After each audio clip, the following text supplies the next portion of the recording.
What's up, everybody? Let's Talk Jets Radio. Hope you guys are all doing well, enjoying your week. Real quick video here. Just got home from work a little while ago. Was listening to Zach Wilson meet the media. And I got to say, this is one of his more impressive press conferences, not just from a maturity standpoint, but also from a competitive nature standpoint, where, they asked him about the emotions following the first loss to the Patriots, where he was visibly frustrated, gave a lot of short answers. And at the time, I remember thinking, like, dude, don't pick a fight with the media. That never ends well. We saw it with Geno Smith. But then I go back to, when Saleh kind of did the same thing with the receipts, and a lot of the same comments were being said. But ultimately, I think that was a major turning point for this team and for the season, where a lot of the players in that locker room looked at Saleh and said, you know what, if this guy is willing to put a target on his back for us, the very least we could do is, give him max effort and at least try to buy in to what he's doing. So I think that's really where things started to turn around. And you want to see that same kind of competitive spirit from your young quarterback, which you're seeing. His response was pretty simple. Like, those are good emotions. Nobody knows what the hell is going on in this locker room. I love that. And even some of the responses he gave to some of the more football-related questions, where he acknowledged, like, I need to get rid of the ball quicker. I need to identify when and where the blitz is coming from. I need to know where my checkdowns are. Sometimes I need to just throw the ball away, live to see another play, and trust in my defense.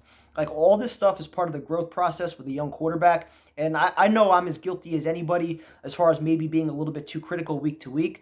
But him, explaining some of these things and showing that he's mentally capable of understanding what it's going to take to be successful at the quarterback position, I think is huge. And the fact that he actually did it last week against Buffalo, bouncing back from a bad game against the Patriots, I thought that was huge too. And you give credit to Zach, and we've talked a lot about the young players this year, Garrett Wilson, Sauce Gardner, but I don't think enough credit's been given to all the veteran leaders that are in that locker room. You could look at almost every single position. Flacco, Corey Davis, Laken Tomlinson, C.J. Uzama, Quentin Williams, Vinny Curry, C.J. Mosley, Quan Alexander, D.J. Reed, Jordan Whitehead.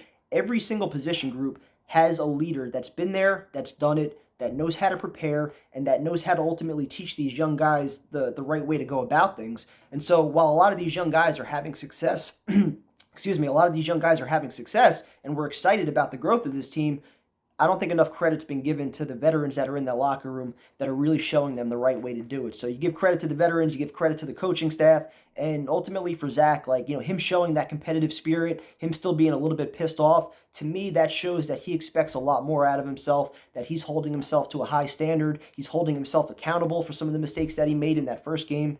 I just think we're going to see a much smarter Zach Wilson, a hungry Zach Wilson who's going to be looking for the big play, but also when it's not there, he knows what he needs to do with the football. So I can't wait for Sunday. Talk to you guys later.